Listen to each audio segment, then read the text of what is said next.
Someday I'll learn. Someday I'll learn. I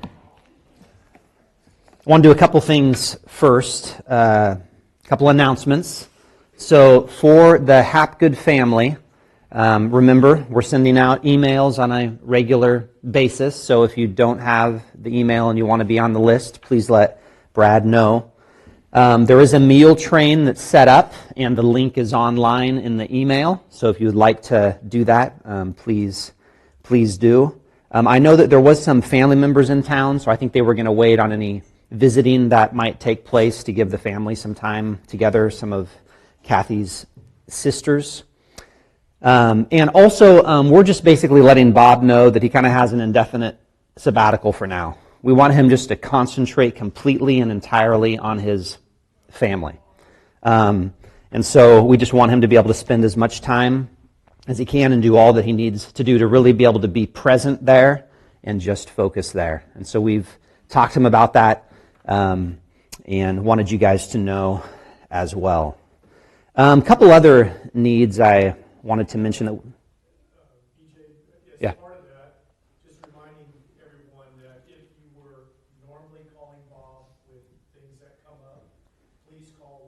Oh, yeah. Yep. We'll let you know when Bob is coming back and available again. Reach out to one of the other pastors if you have a spiritual need or a family. Yes. So the point is we want him to concentrate on his family alone right now. So needs that come up, please let me know, Alan know, Brad know, Ted know, anybody else. But let's just kind of give him time to focus on what he needs to focus on. Jackie, I know, has had a lot of pain lately, so I wanted to spend some time praying for her. Teresa, too, had some vertigo yesterday, and there was some concern. She was at the hospital. She's not there now, but they're waiting for some different tests back, so we want to be praying for her and for the Abishon family. And so I'm going to pray first, and then we're going to read the scripture, and then we will let the kids go to Children's Church. All right, let's pray. Father, we just recognize that you are the God who hears our prayers. You are a prayer-hearing God. We can call to you at any time in big things, little things, when we're in distress, when we are sad, when we are facing the worst of the worst, when we're just facing the regular, ordinary stuff of the day, that we can call to you and that you hear us, and you do because of Jesus. And we just recognize that. We thank you for that, for the access that we have on the basis of the work of your Son. And so we just come before you. You have heard all these needs. You've heard every need in every person's heart right now. The things that nobody knows about, you know about. And so would you just bring peace? Would you bring help to all the various needs that are in each one here? We specifically just ask for the physical needs here of Jackie, of Teresa. I just pray for Jackie's pain, that it would go down and that you would help her today, even right now. For Teresa, all that's going on in her body, some of the concerns, the patients are not always so patient about waiting for tests, that you would just help those to move along quickly, and that all of the Abishans would be able to really hear and understand what is going on and help and encourage their family even now. I just think of Kay, who hasn't been here for some time. I know I just asked again, just thinking of physical needs, that you would help her. And there's many here that have them. We are embodied people, and we just need your help. And God, we also need heart work. All of us need work on our hearts to come under the authority of your word, to trust you, to cast ourselves upon you, to do what you call us to do. And would you help us by your Holy Spirit, even as we go through a difficult, challenging, hard saying of Jesus today? Would you open up our eyes, and would you help us to see Jesus for all that he is, and help us to walk and follow him, no matter what the cost. In Jesus' name, amen. All righty, so now let's stand. How about that? Up and down, up and down, up and down. 1 Corinthians 15, 1 to 11. Now I would remind you, brothers, of the gospel I preached to you, which you received, in which you stand, and by which you are being saved, if you hold fast to the word I preached to you, unless you believed in vain.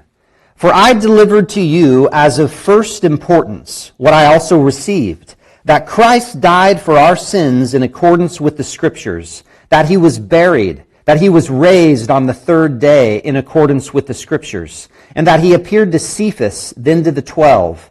Then he appeared to more than 500 brothers at one time, most of whom are still alive, though some have fallen asleep. Then he appeared to James, then to all the apostles. Last of all, as to one untimely born, he appeared also to me. For I am the least of the apostles, unworthy to be called an apostle, because I persecuted the church of God. But by the grace of God I am what I am. And his grace toward me was not in vain. On the contrary, I worked harder than any of them, though it was not I, but the grace of God that is with me. Whether then it was I or they, so we preach, and so you believed. It's God's word.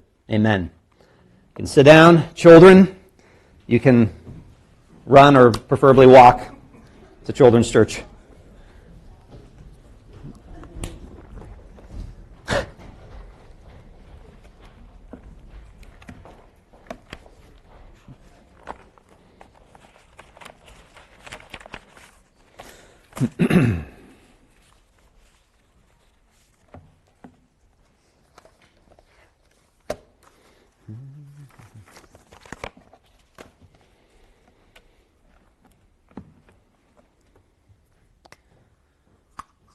It's a water day.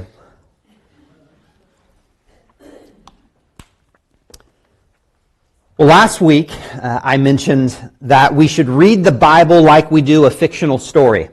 If you remember that, if you weren't here, that's okay. I'll revisit it. Read the Bible like a novel, not because it is fake, not because it's a legend, but because the good news of Jesus comes in the wider context of a story.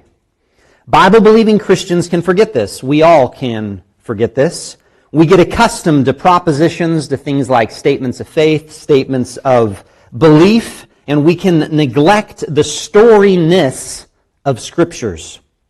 When you read a good book or you watch a good movie, you see how every character in detail is meant to move the plot forward into a climax. Sometimes you even get a twist at the end that you weren't expecting. But if you rewatch it again, you see how the twist was foreshadowed throughout the whole story. And so this is how the good news of King Jesus comes to us. It's about a king and a kingdom, not in a magical, mythical land in a galaxy far, far, far away, but about this land, this earth, about a kingdom being established here, and that a prophesied king was going to come and rescue his people from the great enemies of Satan, sin, and death. And this rescue comes with a bit of a twist in a way that the people of Israel that were awaiting a Messiah weren't expecting. In fact, it was so unexpected that the experts of the story of Israel thought it was blasphemy. And the people of Israel and the disciples around Jesus himself found it incomprehensible. And so when it really gets down to it, we do too. The good news of Jesus at first glance appears more offensive than it appears good. The message of the kingdom, the way the king exercises his rule and reign, comes in conflict with their and our understanding of power, achievement, fulfillment, victory. Jesus' message, Jesus' mission is one of suffering and self-denial that marches toward public humiliation, weakness, and the shame of the cross. And so we've been in Mark's gospel. That's what we're doing for these kind of 4 weeks leading up to Easter. I say 3 weeks leading up to Easter, being the 4th week. And one commentator divided up Mark's gospel in 3 acts. So there was Act 1, and that's kind of where we went last week. There were the signs of the kingdom. We talked last week about how Jesus is the conquering king, how he's defeated Satan, he has forgiven sin, he has defeated death. And so Act 1 is focused on that. And then in Act 2 starts around chapter 8, verse 22, leading up to Jerusalem, kind of Jesus moving toward Jerusalem because of what happens there when the passion, the suffering of the Christ begins. So we are going to be kind of focused on Act 2 of this story. And we find that Jesus, as he moves toward Jerusalem, he reveals in more unexpected and offensive detail the nature of who he really is and what his mission is.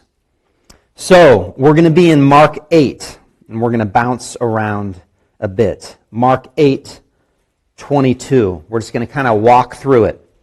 Probably going to go to chapter 9, verse 13.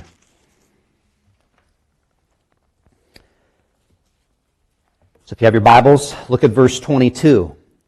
And they came to Bethsaida, and some people brought to him a blind man and begged him to touch him. And he took the blind man by the hand and led him out of the village. And when he had spit on his eyes and laid his hands on him, he asked him, "Do you see anything?" And he looked up and said, "I see people, but they look like trees walking." Then Jesus laid his hands on his eyes again, and he opened his eyes. His sight was restored, and he saw everything clearly. And he sent him to his home, saying, "Do not even enter the village." So this first section here is more like a parable. So did it really happen? Yes. They are reporting what it really happened. There's the details there. He goes into the city. People are bringing to him a blind man. But this healing is more about how deep human blindness can be than it is about Jesus' power. And so you can't rip stories out of their context. We can't just grab this section of verses right here and then try to make a theology of healing, or, well, you try one time and then you try again. Well, Jesus tried and he couldn't really do it the first time, so then he had to try again the second time. We have to look at the whole context. And what we find is that Jesus isn't a failed healer, but he's like a prophet enacting a parable. He is showing that this blind man is completely blind, and this would have been a disease that would have been very hard to heal. They would have thought this is one of the bad ones. This man cannot see, and they bring him to Jesus, and Jesus spits on his eyes, lays his hands on him, and says, "Do you see anything?" And what happens? He kind of has a partial healing. A partial healing. And then Jesus lays his hands on his eyes again. He opens his eyes. His sight was restored. He sees everything clearly. So his eyes are completely opened, sight completely restored, sees everything clearly. But what we find as we go further, that this is illustrating something. That this is showing that human blindness goes even deeper. That they mistake who Jesus is and what he is really doing. And prophets would do this sometimes in the Old Testament. Again, I want to continually show you as we go through this, that 1 Corinthians scripture that we first read. According to the scriptures, the gospel is a story, a fulfillment of what was prophesied all before. That the whole book is telling a story, and it's moving toward the person and work of Jesus Christ. So, we have in the next section Peter, and we see that Peter just partially gets it. Peter just partially gets who Jesus is. And so in 8:27, and Jesus went on with his disciples to the villages of Caesarea Philippi. And on the way he asked his disciples, "Who do people say that I am?" And they told him, "John the Baptist. And the others say Elijah. And the others one of the prophets." And he asked them, "But who do you say that I am?" Peter answered him, "You are the Christ." and he strictly charged them to tell no one about him. So we have in this part that Peter gets it right. But in the section before, we have a parable of only partial sight. In Isaiah, if you remember, Isaiah chapter 20, he gave a parable, an unusual one. And he did it with his action. We see prophets do this. Isaiah 20, verses 2 to 6. Let's start with verse 1. In the year that the commander-in-chief, who was sent by Sargon, the king of Assyria, came to Ashdod and fought against it and captured it, at the time the Lord spoke by Isaiah the son of Amoz, saying, Go and loose the sackcloth from your waist, and take off your sandals from your feet. And he did so, walking naked and barefoot. Then the Lord said, As my servant Isaiah has walked naked and barefoot for 3 years as a sign and a portent against Egypt and Cush, so shall the king of Assyria lead away the Egyptian captives and the Cushite exiles, both the young and the old, naked and barefoot, with buttocks uncovered, the nakedness of Egypt. Then they shall be dismayed and ashamed because of Cush, their hope, and of Egypt, their boast. And the inhabitants of this coastland will say in that day, Behold, this is what has happened to those in whom we hoped, and to whom we fled for help, to be delivered from the king of Assyria.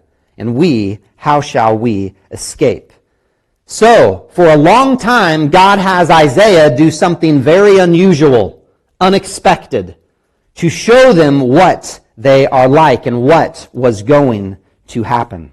And that's similar to what Jesus is doing there, with illustrating human blindness. And the fact that even though Peter kind of gets it right, as we go on to see here soon, he does not get the whole story at all. He only partially sees. So we have the fact that Peter sees Jesus as Messiah. He names him, You're the Messiah. You're the anointed one. Anointed, anointing oil, smearing. You are the anointed one. You are endowed with the Holy Spirit. You're doing what the Christ was supposed to do. You're opening the eyes of the blind. You are releasing captives.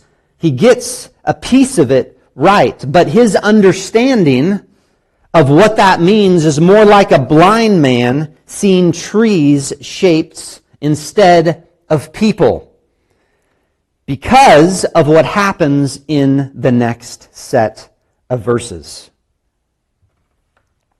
And this is where Jesus plainly identifies who he is and what he will do.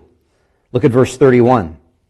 And he began to teach them that the Son of Man must suffer many things, and be rejected by the elders and the chief priests, and the scribes, and be killed, and after 3 days rise again.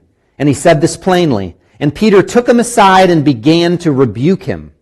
But turning and seeing his disciples, he rebuked Peter and said, Get behind me, Satan, for you are not setting your mind on the things of God, but on the things of man.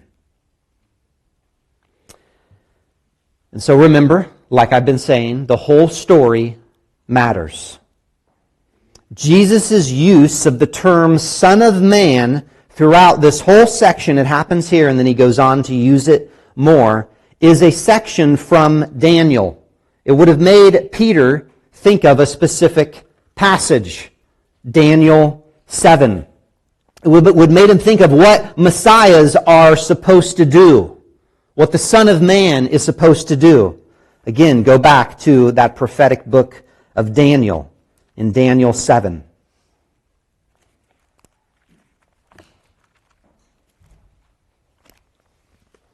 Daniel 7, verses 11 to 14. I looked then because of the sound of the great words that the horn was speaking. And as I looked, the beast was killed, and its body destroyed and given over to be burned with fire. As for the rest of the beasts, their dominion was taken away, but their lives were prolonged for a season and a time. I saw in the night visions, and behold, with the clouds of heaven. There came one like a son of man, and he came to the Ancient of Days, and was presented before him. And to him was given dominion and glory and a kingdom, that all peoples, nations, and languages should serve him. His dominion is an everlasting dominion, which shall not pass away, and his kingdom one that shall not be destroyed. And so it's kind of like Peter kind of takes Jesus to the side, gives him a good sharp rebuke, and kind of says, come on, Jesus, don't you read your Bible? Haven't you read Daniel 7? What in the world are you talking about? That's not the kind of thing that Messiah kings do. They take dominion. They conquer the nations. The one we're waiting for is going to remove Rome, is going to restore Israel. And so this expectation was common then. There's a lot of questions about exactly what were they thinking. We always have to be careful when we try to read everything into it. And there were a lot of different messianic movements back then when you look at the first century and the second century and right before then of what the people of Israel are waiting for. But again, I keep emphasizing, Rome is ruling. And they are waiting for a Messiah to come. I think one thing that helps us kind of understand what is going on there, and remember, that's always what we must do. Before we start to apply scriptures to anything in our life, we need to really understand what is happening in the original context. What is going on? What are they hearing? What are they doing? And then make practical application. N.T. Wright, in his book, Jesus and the Victory of God, talks about these different messianic movements and some of the things that they might have been thinking at this time that I think gives us some insight to what's going on. If these disparate movements had anything in common, it was the expectation forming the context for whatever messianic figure might emerge, that Israel's long history would at last reach its divinely ordained goal. The long night of exile, the present evil age, would give way to the dawn of renewal and restoration. The new Exodus, the return from exile, the age to come, where royal hopes were cherished. It was within this setting the king that would come would be the agent through whom Yahweh would accomplish this great renewal. The king was the focal point of the dream of national liberty. The king was to be the one who would fight Israel's battles. David had defeated Goliath and the Philistines. The sign that he was going to be king was already clear when the women sang that Saul is slain his thousands and David his 10,000s. His true successor, according to the biblical Psalms, would attain his lordship by defeating Israel's enemies. And he goes on to say, a Messiah who was executed by the occupying forces was not, after all, the true Messiah. That's not what messiahs do. They do not get executed by the ruling authority of the day. That's not what the hopes of Israel are waiting for. And they would look and they would read passages like that and kind of go, whoa, this is not right. That's not the right way to go. There's a different way to go about this. That's like opposite. That's a reversal of what we were expecting. So they're expecting the Son of Man to deliver them, to take dominion and authority, not to suffer and die. And what does Jesus do? He rebukes him. Look at verse 33. But turning and seeing his disciples, and I thought that was interesting. But turning and seeing his disciples, he rebuked Peter and said, "Get behind me, Satan." So he looks, he sees everybody's there, and he publicly rebukes him. Now who knows, maybe this would have done differently if it would have just been him, Peter, on a walk. He might have done the exact same thing. But it's like everybody is listening, everybody is hearing, and you're expecting it not to go this way. And he is like, that is satanic. That is satanic. To deny a suffering, saving king is satanic. It is completely adversarial to the mission of Jesus. Satan means adversary. And so everything about what he is doing is knocking Jesus off his mission. Jesus speaks plainly to them. He says this is what's going to happen, but they still don't get it. Peter rebukes him. Jesus rebukes Peter.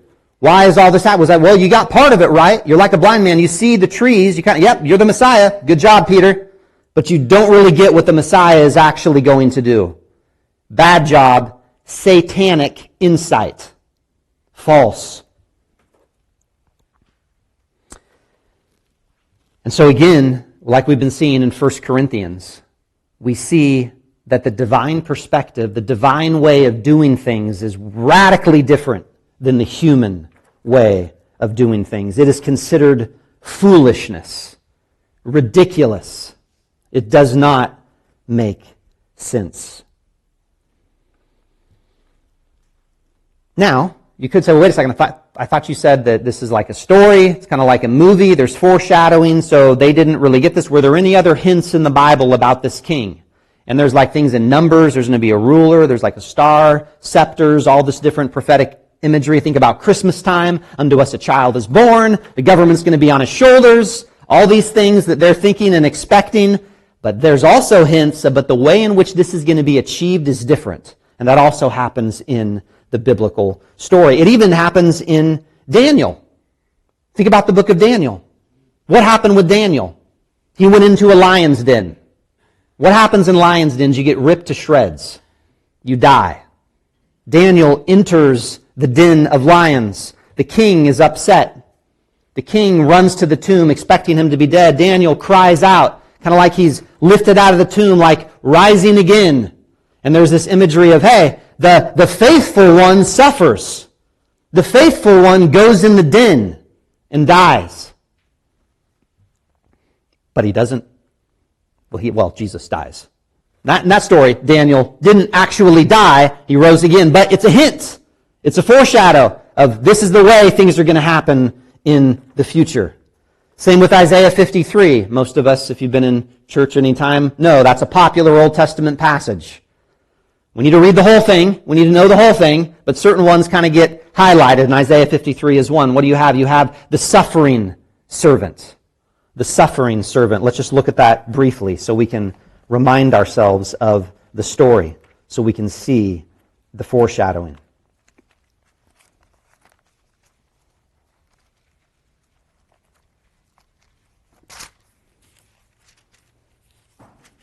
Verse 1. Who has believed what he has heard from us, and to whom has the arm of the Lord been revealed? For he grew up before him like a young plant, and like a root out of dry ground. He had no form or majesty that we should look at him, and no beauty that we should desire him. He was despised and rejected by men, a man of sorrows and acquainted with grief, and as one from whom men hide their faces. He was despised, and we esteemed him not. Surely he has borne our griefs and carried our sorrows. Yet we esteemed him stricken, smitten by God, and afflicted. But he was pierced for our transgressions. He was crushed for our iniquities. Upon him was the chastisement that brought us peace, and with his wounds we are healed. You think about Psalm 22. Another one. Psalm 22. I know Bob has done this one several times through the years. Does any of this sound familiar? Verse 1. My God, why have you forsaken me? Why are you so far from saving me from the words of my groaning? Oh my God, I cry by day, but you do not answer, and by night, but I find no rest. Go down to verse 6. But I'm a worm and not a man, scorned by mankind and despised by the people. All who see me mock me. They make mouths at me. They wag their heads. He trusts in the Lord. Let him deliver him. Let him rescue him, for he delights in him. Then, of course, Psalm 22 goes on, giving all this imagery of the future cross. So, there are foreshadows, there are hints that show, yes, there's going to be a king. Yes, he's going to take dominion. Yes, he's going to defeat your enemies. Yes, he's going to bring renewal and restoration. But the way he does it is going to be quite unexpected, incomprehensible, to some blasphemy. And so, Jesus rebukes him. You are not setting your mind on the things of God, but on the things of man. Verse 34, and calling the crowd to him with his disciples, he said to them. So pause for a second. So he's kind of talking to the disciples there. It's just Peter, and then he looks around. There's a bunch of other disciples. Hey, gives the rebuke. Now he calls that there's a whole crowd. Calls all the crowd to him. Everybody. Everybody listen to this. Not just the disciples, not just kind of Peter. And you get those certain guys that kind of get to go in and do the special stuff, and Peter's one of them. So not just those, not just the 12, the whole crowd. Everybody listen to what I'm about to say. If anyone would come after me, let him deny himself and take up his cross and follow me. What a sentence.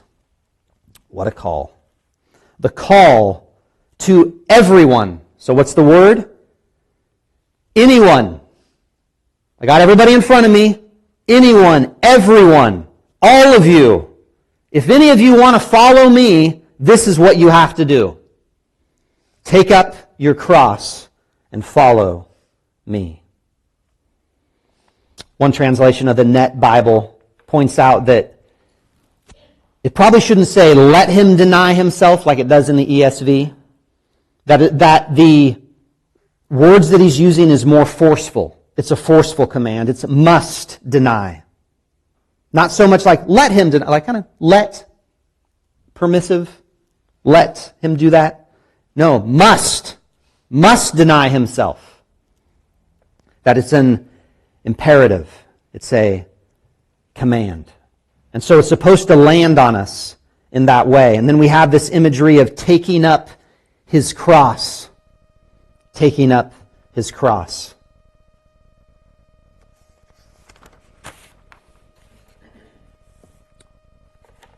One commentator put that like this: the cross was an instrument of violent and painful execution.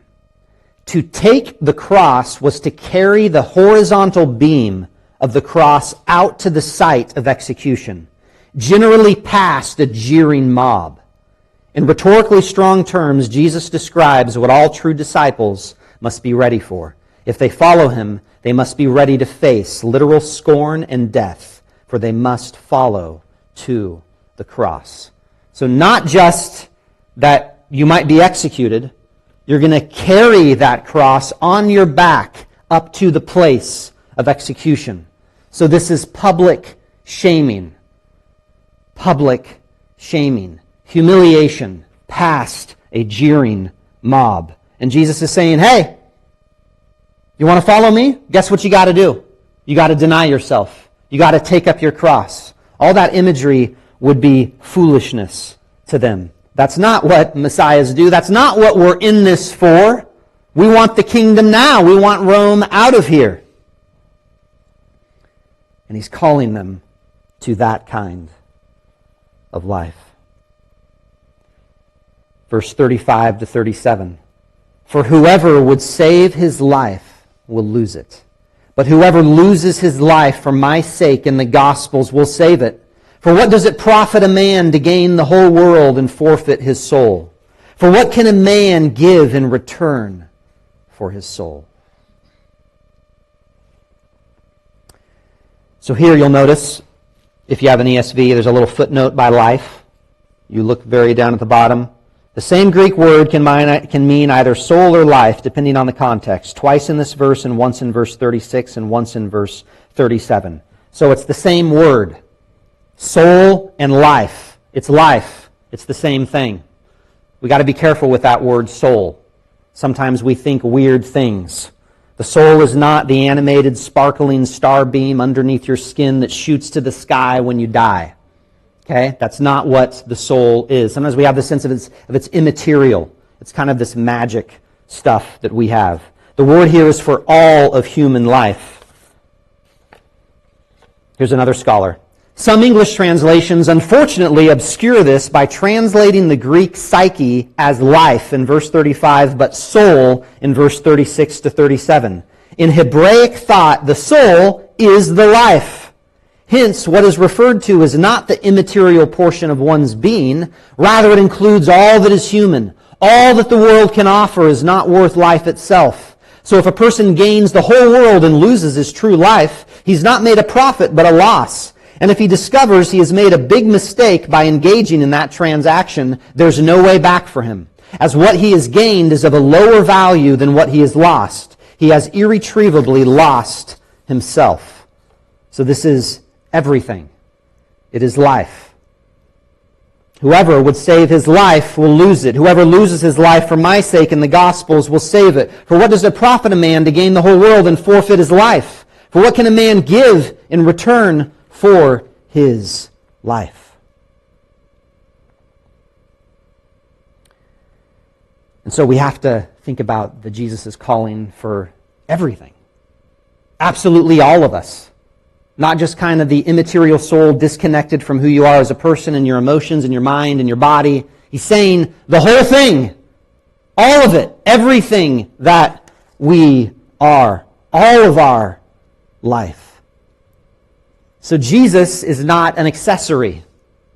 He's not an accessory. He's not the purse that really makes out the outfit of our life, that it really makes it pop. That's not what Jesus is. He's not an accessory. He's to be the entire thing, all of it.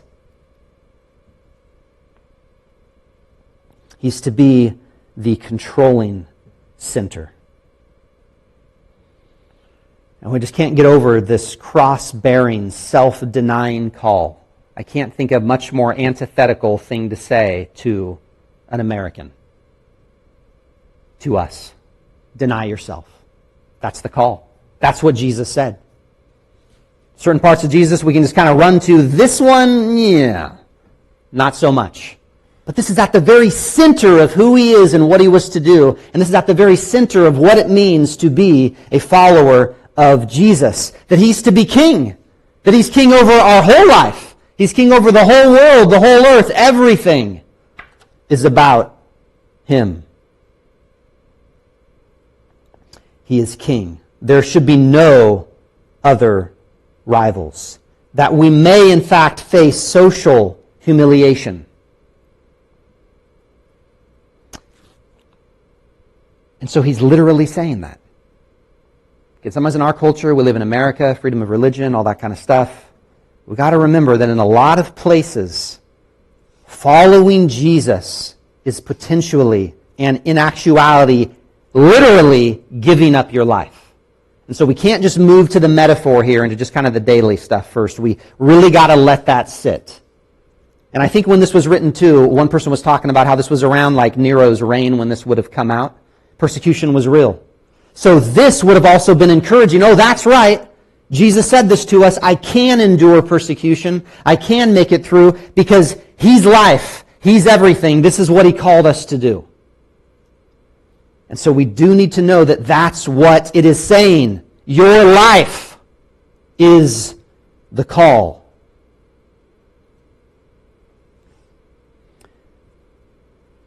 But also, it's living life as dead to other things controlling our lives.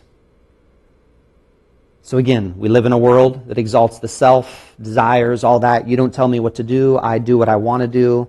All my desires are mine. I self-rule. And Jesus is like, no, I'm king. You're not.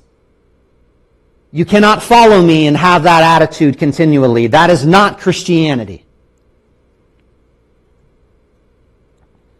He says that salvation comes through self-denial, not self-fulfillment. And so if we clutch at the things in our lives and try to make them king, they will disappoint. But if we clutch Christ as our life, he will never disappoint. Ever.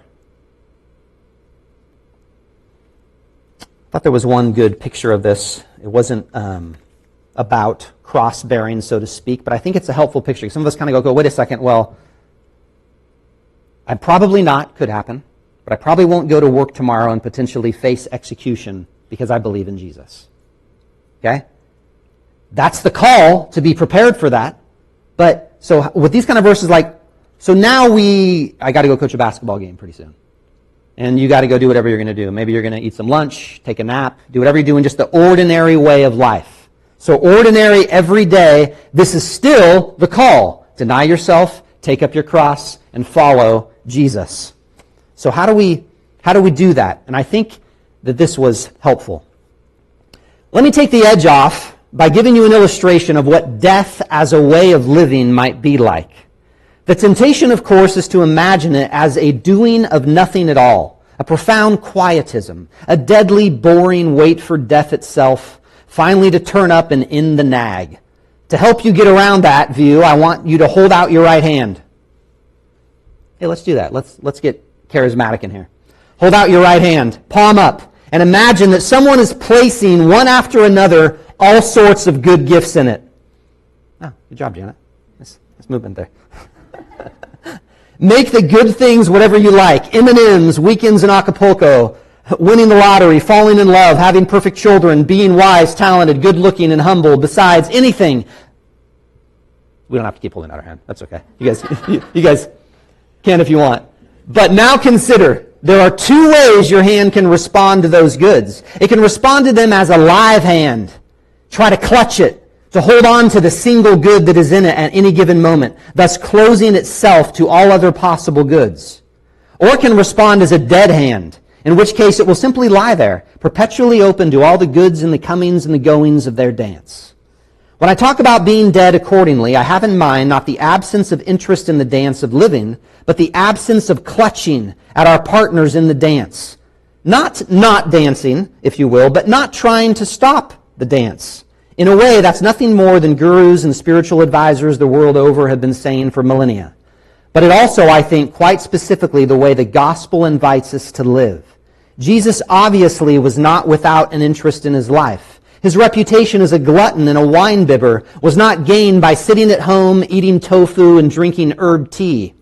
But equally obviously, Jesus did not count his life, either human or divine, a thing to be grasped at. He was open at all times to what God put into his hand. And he remained faithful in that openness until death, at which point God, by the power of the resurrection, put the whole world in his hand. Think dead hand. Then, it is the only way here or hereafter that life can safely be enjoyed. So I thought that was helpful. Yes, we have all times of blessings. Yes, all times of good gifts. That doesn't mean just ignore it all. Just be morose about it all. But it does mean don't grab it and clutch it, because they can become gods. They can become rulers that are false. We're dead hands. We enjoy them. We love them. But that's not life. That's not the king.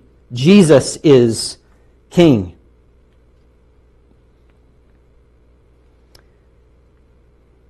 So I think we do need to understand that there's a few things that self-denying is not. And I've done this kind of thing before. So it's not subordinate Cindy. Okay? It's not subordinate Cindy.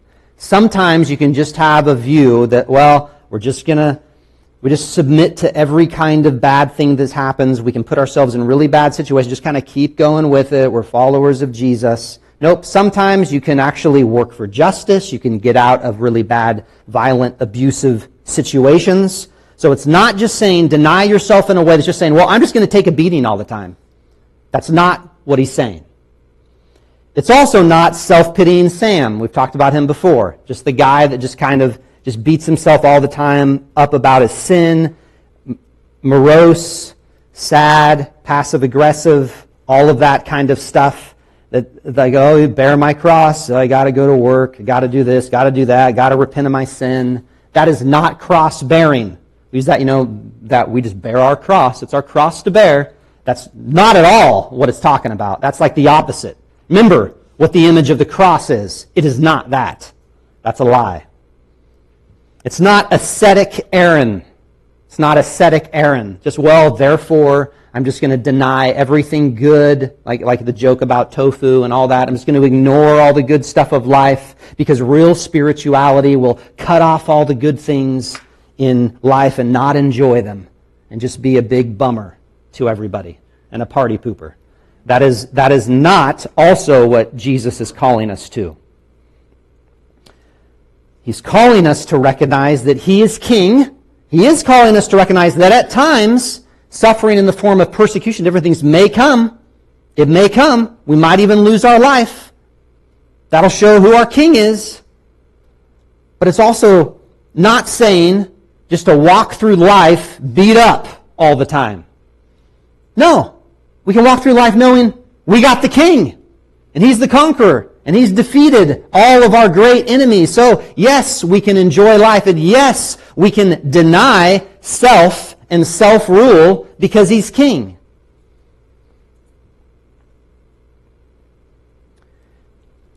So verse 38, whoever is ashamed of me and of my words in this adulterous and sinful generation, of him will the Son of Man also be ashamed when he comes in the glory of his Father with the holy angels. So, what does he focus on? He focuses on, hey, the Son of Man again, one day is coming. He's coming in glory with the holy angels. So glory is coming. But if you are ashamed of me now, if you are ashamed of the things that I am saying, I'm going to be ashamed of you in the future. I'm also the judge. The way of salvation is through me. The one you're going to face on Judgment Day is me. And I'm the Savior. And I'm leading the way to the cross to die for sinners, to defeat all those great enemies. So don't be ashamed of me. Don't be ashamed of me. Don't be ashamed of the things I say now. Think about the future. Base your life on the culture of the future kingdom, the values of the future kingdom. Do that now. Do not base your life on the culture of the kingdoms of this world now, on the values of the kingdoms of this world now. If you're ashamed of me, if you're ashamed of me and the things that I say now, I'm going to be ashamed of you then. Another challenging set of words. And we just can't help but see it. So again, he's using shame here. Why so much emphasis on shame? Again, this is public humiliation. That's what a cross is. But he's saying, hey, what's that psalm? You know, the ones who look at me will not be ashamed. They have radiant faces. The ones who look at Jesus, who hold on to him as king, will not be ashamed in the future. They will inherit glory. They will see the restoring of all that is good, the puttings to rights of the whole world. And so why this emphasis on words? And we're not going to spend much time here in Mark 9, but we have this picture of the transfiguration. And I'm going to read that. And he said to them, truly, I say to you, there are some standing here who will not taste death until they see the kingdom of God after it has come with power. There's a ton of questions about that verse. That's like a different sermon. Some people think it's actually this transfiguration. Could be other things as well, but we're not going to linger there. Verse 2, and after 6 days, Jesus took with him Peter and James and John and led them up to a high mountain by themselves, and he was transfigured before them. And his clothes became radiant, intensely white, as no one on earth could bleach them. And there appeared to them Elijah with Moses, and they were talking with Jesus. And Peter said to Jesus, Rabbi, it's good that we're here. Let's make 3 tents, one for you, one for Moses, and one for Elijah. For he did not know what to say, for they were terrified.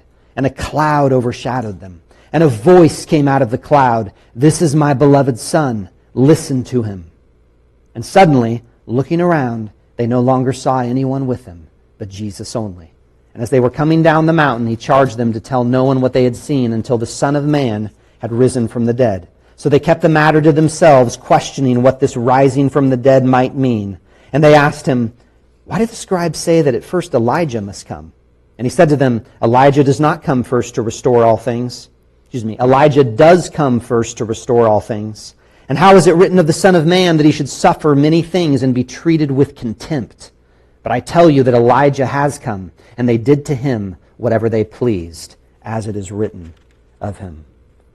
So why this emphasis on, again, his person and his words? If you deny me, if you deny my words. Well, again, we go back to the story. We go back to the whole book. There are 2 big figures, Elijah and Moses. And some even thought Elijah was coming back again. So there's like an expectation that maybe Elijah's going to show up again. Well, Jesus says later, yeah, and that was actually John the Baptist, and what they do to him, they killed him. John the Baptist died. He was the forerunner. But so there's this hope. Oh, hey, Moses, Elijah, Moses, the giver of the Word of God, the one who climbs the mountain and hears the voice of God and is given the commandments. The one who also made a promise in Deuteronomy 18:15 and spoke of somebody else coming. Again, the whole story. The whole story. Deuteronomy 18:15. The Lord your God will raise up for you a prophet like me, that's Moses, from among you, from your brothers. It is him you shall listen. Well, wait, what did the voice in the cloud just say? Elijah and Moses, what happens on the mountain? Again, all this just echoing everything in Israel's story. Divine presence, God revealing himself. Climb a mountain. Moses and Elijah show up. And God shows up. His voice speaks. They all disappear. Those two disappear, and there's Jesus. Jesus is the point. Jesus is the center. Jesus is the Word of God. Jesus is the voice of God. Jesus is the one who will restore all things. The voice says, like I said in Deuteronomy, you're supposed to listen to this prophet. What did the voice say? Listen to him. Jesus. It's all about Jesus. His words. His way. Who he is. The whole scene is soaked in the Old Testament story because Jesus is the center of the story. He is the culmination point. And that it happens with a twist. And Peter's happy with tents and shelters for everybody. This transfiguration thing is kind of cool. But he's not so happy about what he's heard 6 days or whatever before then. And so, we too need to remember the story. And we too need to remember that Jesus is the center. And Jesus is King. And we too need to follow him wherever and however he calls. Follow him like a king. He has the authority in our lives. Does he have the authority in yours? What are you ruled by? What are your hopes, your dreams, your ambitions? All of that. Does it accord with? Does it look like King Jesus? Have we bowed to him and trusted him? He's king, and it's his kingdom. And that self-denial is not an act of self-destruction for its own sake. So even in that, again, it's not just deny yourself and that's it. So it's not ultimate self-denial. It's for the sake of Christ. Why? Because Christ is there the whole time. Remember that whole phrase, everything he says, if anyone would come after me, you're going after somebody. Yes, you're denying yourself, but you're moving for Jesus. Let him deny himself, take up his cross, and follow me. Whoever would save his life will lose it, but whoever loses his life for my sake and the gospel's will save it. That whole way of life, that whole way of taking up a cross is centered around Jesus because he's the one that goes before us. He's the one that we trust in. He is our hope. And so faith renounces self-rule and casts oneself on Jesus. So we have dead hands as Christians. Yes, enjoy what God has given us, but don't grasp them, don't clutch them. And if you are enjoying something that Jesus has explicitly spoken against, don't do that. Trust Jesus. Obey his word, not what your heart tells you or the culture tells you. Bow to him. Trust him. And then with all of our sin, we bring everything that we are to Jesus because he goes first. He dies for sin first, and on the cross he says, we also die. That when you trust Christ, you too die to your sin, so that we can rise in newness of life just like he does. He goes before us. So, will we follow him? Will we remember his call? And the way that we remember his call every Sunday is taking communion. reminding ourselves of what he went through, that he went to a cross. We proclaim that in what we do. And we once again say, I'm going to follow Jesus. Jesus is my King. He laid down everything for me, for us. So let's do that.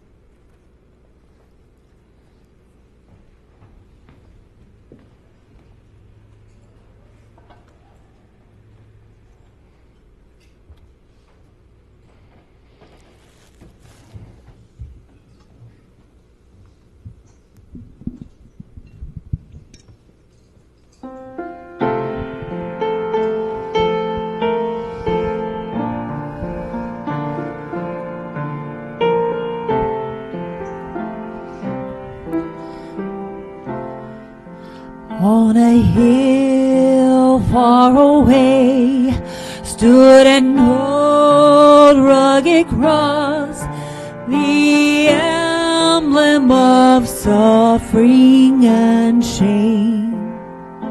And I love that old cross where the dearest and best for a world of lost sinners was slain.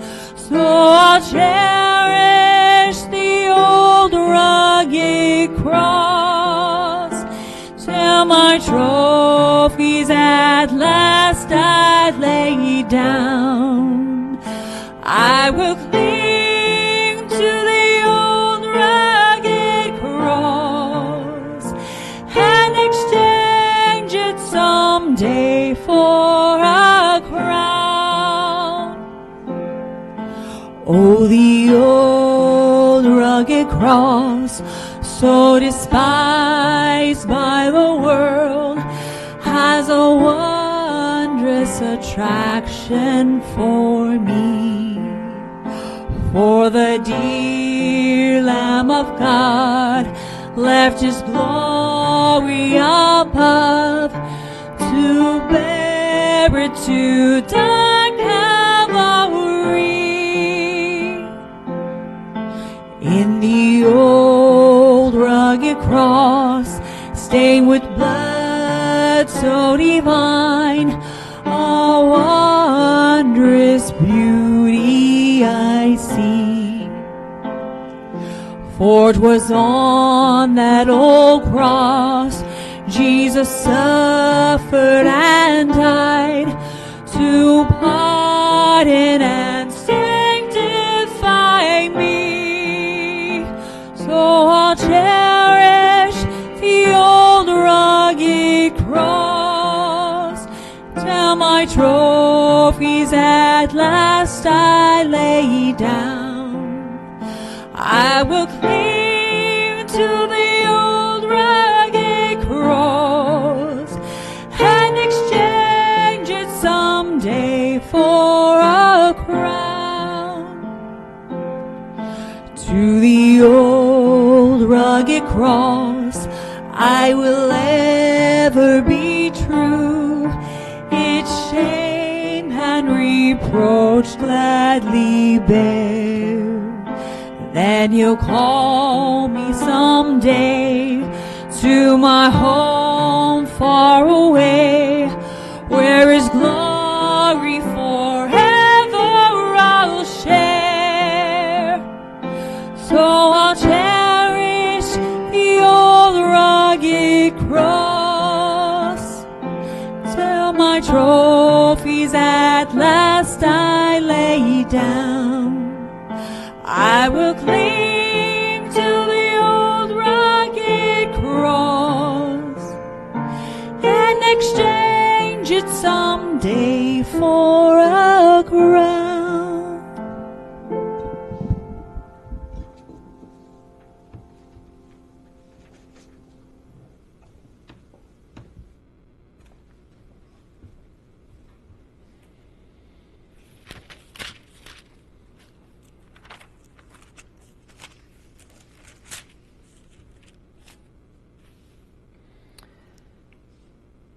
And as they were eating, he took bread, and after blessing it, broke it, and gave it to them and said, "Take, This is my body.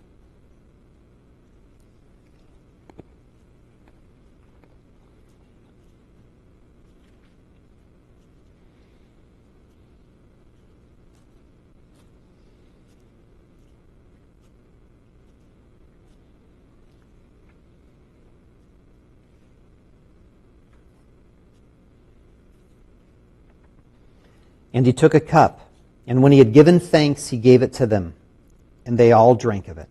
And he said to them, This is my blood of the covenant, which is poured out for many.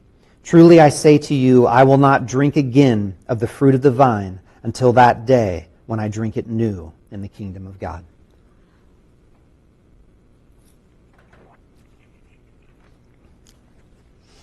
Amen.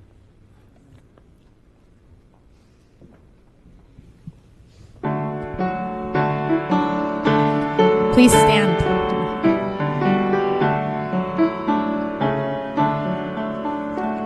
I stand amazed in the presence of Jesus the Nazarene, and wonder how he could love me, a sinner condemned unclean.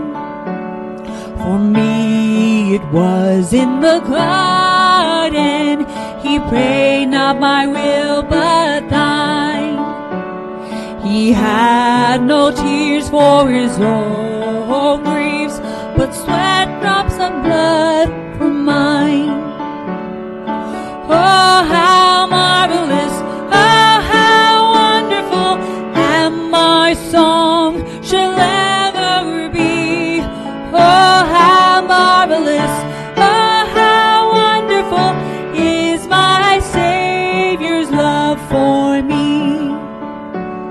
In pity angels beheld him, and came from the world of light to comfort him in the sorrows he bore for my soul that night.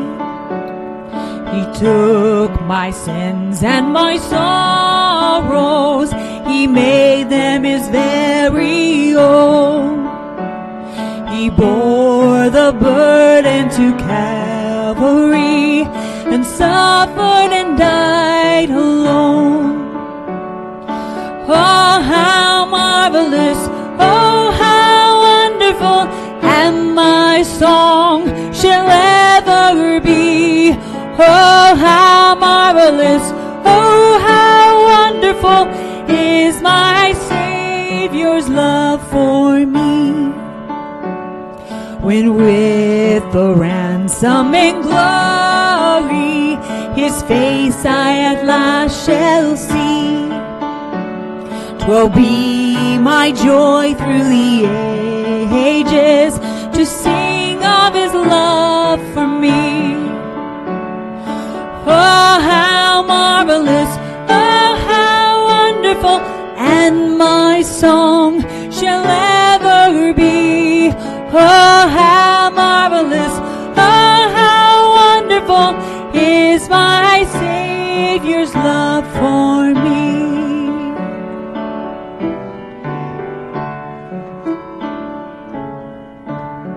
God bless everyone. Have a wonderful week, and there's some refreshments in the back.